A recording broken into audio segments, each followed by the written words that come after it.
चलिए बच्चों स्टार्ट करते हैं। क्वेश्चन नंबर 1.3 नेक्स्ट क्वेश्चन है आपका, एनसीईआरटी का एक्सरसाइज है। पहले हम लोग क्वेश्चन को समझेंगे कि क्वेश्चन क्या बोल रहा है, फिर एक एक चीज हम लोग सीखेंगे कैसे इसको सॉल्व करते हैं। यहाँ पे क्वेश्चन में पूछा है check that the ratio k e square upon G mass of electron mass of proton is dimensionless. Look up at table and physical constant and determine value of this ratio. इसका जो ratio है इसकी value क्या है उसको find करना है। तो सबसे पहले चलिए क्वेश्चन को समझते हैं। क्वेश्चन में क्या दिया है? क्वेश्चन में दिया है k e square upon G mass of electron and mass of proton का आपका रेशियो पूछा है और इस रेशियो का वैल्यू एंड ये डायमेंशनलेस होगा, इसको कैसे आपको बताना है। तो सबसे पहले इस क्वेश्चन को समझिए, ये दिया क्या है, ये आया कहाँ से, ये है क्या। तो यहाँ पे बेटा आपका दो चार्ज दिया है, एक तो दिया आपका इलेक्ट्रॉन, ये इलेक्ट्रॉन, और दूसरा दिया आपका एक प्रोटॉन, ये प्रोटॉन, और इन दोनों के बीच का जो डिस्टेंस माना जाएगा ये आर डिस्टेंस माना जाएगा। अब बताइए कि दो चार्ज के बीच में लगने वाले फोर्स को क्या बोलते हैं? Electrostatics force. देन इन दोनों के बीच में जो फोर्स लगेगा इसको हम लोग बोलेंगे F बराबर के Q1 क्या है? इलेक्ट्रॉन है। Q2 क्या है? प्रोटॉन है। एंड प्रोटॉन और इलेक्ट्रॉन का जो मैग्नीट्यूड होता है सेम होता है, बट ओनली इलेक्ट्रॉन का जो चार्ज होता है -1.6 इंटू 10 के power -19, and charge of proton क्या होता है? प्लस में 1.6 होता है। क्लियर है?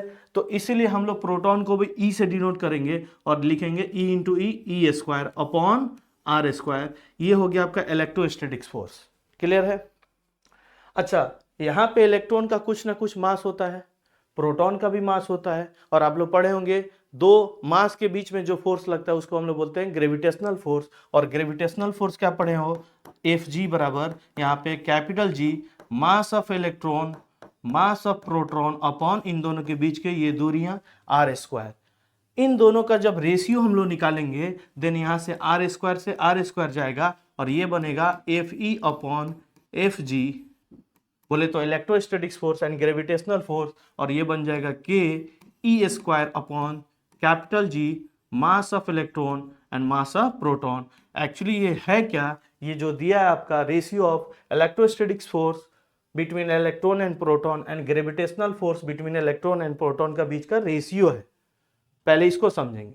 अब आगे मूव करते हैं क्वेश्चन पे कि यहाँ पे के क्या है, चार्ज ऑफ इलेक्ट्रॉन की वैल्यू क्या होता है, इसका यूनिट क्या होता है, इसका डायमेंशन क्या होगा। कैपिटल जी क्या है? यूनिवर्सल ग्रेविटेशनल कांस्टेंट बोलते हैं, आप लोग पढ़े होंगे 11th क्लास में। मास ऑफ इलेक्ट्रॉन क्या होता है, मास ऑफ प्रोटॉन क्या होता है, इसको भी हम लोग समझेंगे। तो चलिए सबसे पहले हम लोग डिस्कस करते हैं आगे इसमें। यहां तक समझ में आया? चलो आगे बढ़ते हैं। यहाँ पे जैसे हम लोग आगे बढ़ेंगे बेटा, बोर्ड पे देखिए, हम लोग को निकालना है ratio k e square upon capital G mass of electron and mass of proton. Then यहाँ पे सबसे पहले कुछ कांस्टेंट वैल्यू है उसको हम लोग याद करेंगे, अगर नहीं पता होगा तो जरूर लिखिएगा। के को लिखते हैं हम लोग, इसके वैल्यू कितना होता है? 9 इंटू 10 के power 9। Unit newton metre square upon coulomb square. जिन बच्चों को नहीं पता होगा बाबू जरूर नोट कर लीजिएगा। के का वैल्यू 9 इंटू 10 के power 9 newton metre square upon coulomb square. देखिए बच्चा यहाँ पे F बराबर अभी हम लोग पढ़े हैं के Q1 Q2 upon R square. Then यहाँ से K बराबर क्या आएगा? K बराबर आ जाएगा फोर्स, और ये आर स्क्वायर कहाँ जाएगा? क्रॉस मल्टीप्लाई में जाएगा, और ये Q1 Q2 कहाँ जाएगा? नीचे में आ जाएगा। तो फोर्स का यूनिट क्या होता है? न्यूटन, एंड डिस्टेंस का मीटर, देन ये हो जाएगा मीटर स्क्वायर अपॉन चार्ज का होता है यूनिट कूलम, दो चार्ज है देन कूलम स्क्वायर, और यही यूनिट आपको यहाँ पे रखा गया है, newton metre square upon coulomb square. रटना नहीं है, वैल्यू याद होना चाहिए। चलिए अब इसका डायमेंशन भी यहीं पे हम लोग देख लेते हैं। क्लियर है? डायमेंशन कैसे निकालते हैं? तो सबसे पहले हम लोग को के का डायमेंशन निकालना है। देन यहाँ पे फोर्स है, फोर्स का डायमेंशन क्या होता है सीखिए। फोर्स का याद रखिए, कुछ वैल्यू जरूर याद रखना आपको। फोर्स का डायमेंशन होता है बेटा m1 L1 T-2, ये आपका फोर्स का डायमेंशन हो गया। फिर दिया बेटा यहाँ पे आर स्क्वायर, आर को किससे लिखते हैं? L1 से। देन यहाँ पे क्या है? आर स्क्वायर है तो लिखेंगे हम लोग L2। क्लियर है? अपॉन यहाँ पे चार्ज को हम लोग डायमेंशन लिखते हैं A1 T1। चार्ज का क्या होता है याद रखिएगा? A1 T1। आइए देखिए कैसे। यहाँ पे करंट पढ़े होंगे I बराबर Q upon T, then Q बराबर क्या हो जाएगा I इंटू टी। करेंट का क्या होता है डायमेंशन एम्पियर A1, टाइम कितना है A1 है तो इसलिए लिखेंगे A1 T1। बट यहाँ पे हम लोग का दो चार्ज है Q1 Q2, इसीलिए यहाँ पे लिखेंगे A2 T2। क्लियर है बच्चा? अरे बोलो, ये हम लोग का आ गया किसका जी टोटल हम लोग का K का डायमेंशन आ गया, आपको याद होना चाहिए। इसको चलिए सिंप्लीफाई करते हैं और टी स्क्वायर ध्यान से देखते रहिएगा, यहां पे क्या हो जाएगा M1। क्लियर है? L2 L1 और यहां पे है L2, कितना हो जाएगा L3। टी नीचे प्लस में, ऊपर जाएगा तो माइनस में, पहले से दो माइनस में है तो क्या हो जाएगा T माइनस 4। A प्लस में नीचे है, ऊपर जाएगा तो क्या हो जाएगा माइनस का, तो ये हो जाएगा A minus 2। This is the dimension of के बोले तो कूलम्स कांस्टेंट का डायमेंशन हो गया। तो सबसे पहला नंबर, ये बहुत इंपॉर्टेंट चीज बताएं, के का वैल्यू क्या होता है 9 इंटू 10 के पावर 9। यूनिट क्या होगा newton metre square upon coulomb square. Dimension भी बता दिया आपको, के का यूनिट कहां से आए ये भी बता दिया, डायमेंशन कैसे निकालते ये भी बता दिया। क्लियर है? देन आपका ये एक कंप्लीट हो गया किसका के बारे में। चलिए नेक्स्ट मूव करेंगे हम लोग कैपिटल जी। किसका जी? Capital G. कैपिटल जी को बोलते हैं हम लोग universal gravitational constant. Universal gravitational constant का वैल्यू होता है 6.67 इंटू 10 के पावर माइनस 11। यूनिट होगा newton metre square upon kg square. इसको भी समझेंगे कहां से आया है, चलिए इसको समझते हैं। नोट जरूर कर लीजिएगा, पॉज कर कर इधर आइए। आप लोग पढ़े होंगे फोर्स का, ग्रेविटेशनल फोर्स का capital G M1 M2 upon R square. Then यहां से कैपिटल जी बराबर क्या हो जाएगा, ये क्रॉस मल्टीप्लाई में हो जाएगा F into R square upon M1 M2। Force का यूनिट होता है न्यूटन और डिस्टेंस का मीटर, देन ये हो जाएगा मीटर स्क्वायर। मास का हो जाएगा केजी और दो मास है इसलिए हो जाएगा केजी स्क्वायर, इसलिए हमने यूनिट रखा है newton metre square upon kg square. Clear है? अब इसके बारे में बात करेंगे हम लोग डायमेंशन का। अभी हम लोग फोर्स का डायमेंशन निकाले थे, क्या निकाले थे बच्चा M1 L1 T minus 2। Clear है? यहां पे आर स्क्वायर है, देन क्या हो जाएगा L2 अपॉन मास का क्या लिखेंगे M1, दो मास है सो M2 हो जाएगा। ये प्लस में है, ऊपर जाएगा माइनस में हो जाएगा और ये हो जाएगा M माइनस 3, ये हो जाएगा M माइनस 3। L1 L2 क्या हो जाएगा L3। T माइनस कितना हो जाएगा 2। ये डायमेंशन आपका किसका आ गया ग्रेविटेशनल कांस्टेंट का। ये कई दफा नीट में डायमेंशन पूछा यूनिवर्सल ग्रेविटेशनल कांस्टेंट का, ये ध्यान में रखिएगा।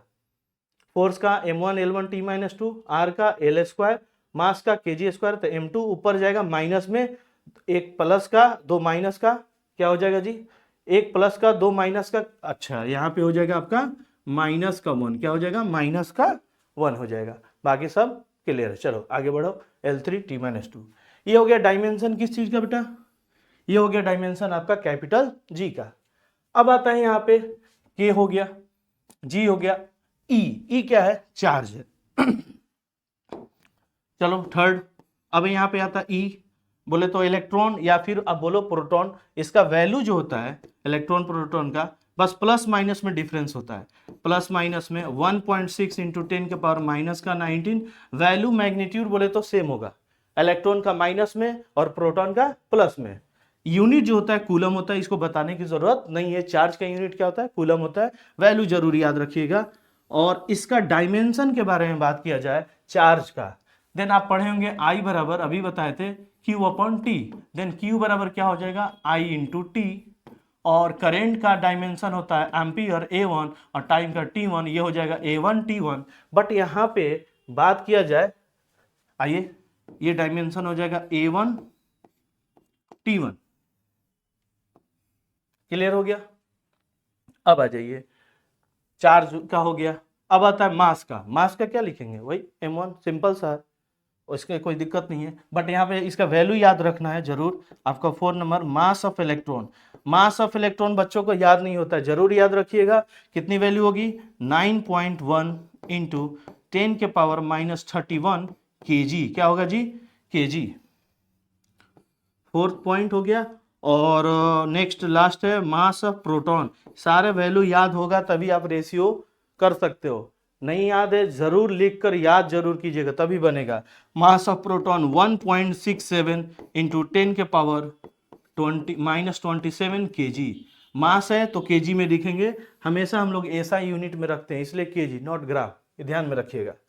अब इसको क्या करेंगे हम लोग? वैल्यू को पुट करेंगे एंड डायमेंशन लेस पूछा है कैसे, इसको भी हम लोग को बताना है। चलिए आगे मूव करते हैं, इसको मिटाते हैं। चलो बच्चा बोर्ड पे देखो, बहुत इंपॉर्टेंट है। यहां पे हम लोग को निकलना था ke² upon g, mass of electron and mass of proton, कि ये दोनों डायमेंशन, ये रेशियो जो है डायमेंशन लेस है। कैसे? तो अभी बताइए हम लोग के का डायमेंशन क्या निकाले? ऊपर लिखेंगे m1 L3 T-4 and A-2। ये डायमेंशन किसके हम लोग लिख दिए? के का। E का डायमेंशन क्या है? A1 T1, बट यहां पे E² है इसलिए लिखेंगे A2 T-2 अपॉन। क्लियर है बच्चा? बोर्ड पे देखिए इंपॉर्टेंट है। कैपिटल जी का डायमेंशन क्या लाए हम लोग? M-1 L3 T-2, ये डायमेंशन हो गया किसका? कैपिटल जी का। मास का डायमेंशन क्या होता है? ओनली M1, तो 2 मास है इसलिए लिखेंगे हम लोग M2। क्लियर है? चलो यहां से कुछ कटेगा, कटाएंगे, आइए देखते हैं, बोर्ड पे देखिएगा। ठीक है, चलो यहां से देखिए, ध्यान से देखिए, ये प्लस का A2 है, ये माइनस का है, कट जाएगा।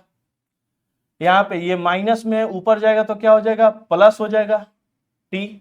और पहले से क्या है बेटा? यहाँ पे A1 T1 होगा ना, तो यहाँ पे आपका हो जाएगा A1 T2 होगा यहाँ पे। और ये माइनस में है, ऊपर जाएगा तो क्या हो जाएगा? प्लस में, तो T के 4 और T माइनस में है तो ये कट जाएगा अपन। क्लियर है?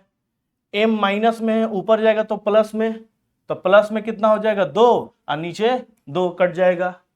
L3 से L3 कट रहा है, सब एक दूसरे को कैंसिल आउट करेगा, इसलिए आप लोग लिख सकते हैं ये जो रेशियो है डायमेंशन लेस होगा। क्या होगा?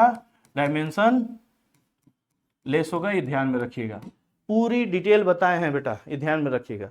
अब आता है बारी इसका रेशियो का, कितना रेशियो होगा, देन इसको वैल्यू रखेंगे और रेशियो निकाल सकते हैं। आइए इसको भी हम लोग देख ही लेते हैं यहीं पे। ke² upon capital G, mass of electron and mass of proton. के का वैल्यू कितना लाए हम लोग? 9 इंटू 10 के power 9। Charge of electron 1.6 into 10 के पावर -19, लेकिन यहाँ पे E² है इसलिए एक बार और मल्टीप्लाई करेंगे, 1.6 इंटू 10 के पावर -19 अपॉन कैपिटल जी का वैल्यू 6.67 इंटू 10 के power -11 and mass of electron 9.1 into 10 के power -31 kg into mass of proton 1.67 into 10 के पावर -27। ये हो गया। अब देख बेटा, हम लोग क्या करेंगे? डिजिट को अलग करेंगे और जो पावर है उसको अलग करेंगे, थोड़ा सा आसान करेंगे। बच्चा ये इसको सॉल्व नहीं कर पाता है सब, ठीक है, प्रॉब्लम यहीं पे हो जाता है। आइए बोर्ड पे देखिए ध्यान से कैसे कर रहे हैं। हम क्या किए? इस 9 को अलग किए, 1.6 को अलग कर दिए, यहाँ भी 1.6 है, इसको अलग कर दिए। अब बचा क्या? ये माइनस का और ये प्लस का, ये हो जाएगा आपका 10 के पावर 9 वैसे ही रख दिए, और -19 कितना हो जाएगा? माइनस का 38 हो जाएगा 38 अपॉन। देखिए अब ऊपर कुछ नहीं बचा, इसको अलग कर दिए, इसको माइनस बेस सेम है तो पावर जुड़ेगा। क्लियर है? स्टेप वाइज चल रहे हैं। ये नीचे आ गया 6.67 इंटू, ये कितना आ गया? 9.1 इंटू, ये कितना आ गया? 1.67। अब ध्यान से देखो, ये भी माइनस में, ये भी माइनस में, ये भी माइनस में, जोड़ दो, कितना हो जाएगा बेटा? 27, 31, 11, ये हो जाएगा 9, 3 2 5 1 6, 69। नीचे 10 के पावर माइनस का 69, अगर ऊपर जाएगा तो ये हो जाएगा प्लस का 69। इज 69। हो गया, क्लियर है? अरे बोलो, आगे बढ़े। ये आ जाएगा 69। अब देखो ये प्लस का 9 और 69 कितना हो जाएगा, 9 जोड़ दो 18 और ये हो जाएगा 78। कितना हो जाएगा, 78। नेक्स्ट पॉइंट देखो कैसे हम सॉल्व कर रहे हैं, बोर्ड पे देखते रहिए। आ जाओ बच्चा बोर्ड पे, ये देखो 9 इंटू 1.6 इंटू 1.6 इंटू ये देखो कितना हो जाएगा आपका 78, 10 के पावर 78 इंटू 10 के पावर माइनस का 38। क्लियर है? अपॉन नीचे क्या आ गया 6.67 इंटू 9.1 इंटू 1.67। अब देखो बेटा ये 78 में से अगर 38 आएगा तो यहीं पे लिख देते हैं, 10 के पावर कितना हो जाएगा 40। कितना बेटा 40 हो जाएगा। आगे देखो कैसे सॉल्व कर रहे हैं, बोर्ड पे देखो। यहां से देखो 9 और 9.1 को अप्रॉक्स में हम काट सकते हैं। 9.1 को हमने 9 मान लिया, जैसे स्मॉल जी का 9.8 होता है, हम लोग 10 रख के मानते हैं, इसीलिए हम लोग यहाँ पे 9.1 को 9 से खा गए। 1.6 को 1.67 है तो इसको 1.6 बोलो तो ये भी कट जाएगा, अप्रॉक्स कर रहे हैं अपन लोग। क्लियर है?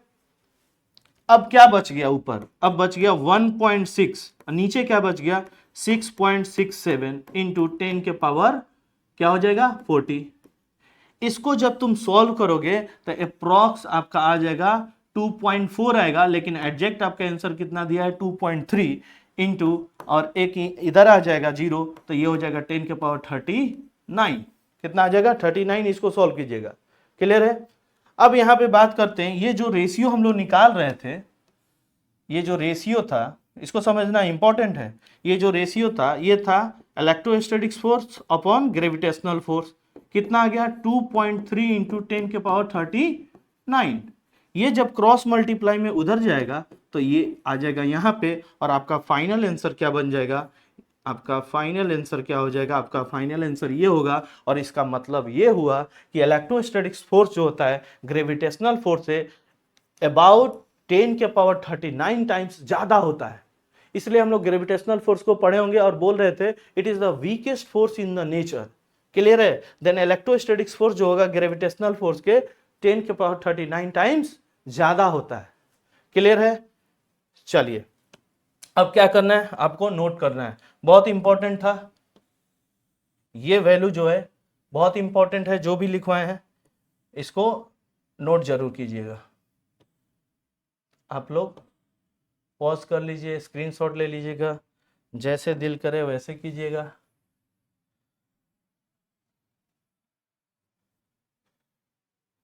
ठीक है? ये बहुत इंपॉर्टेंट है, इसको जरूर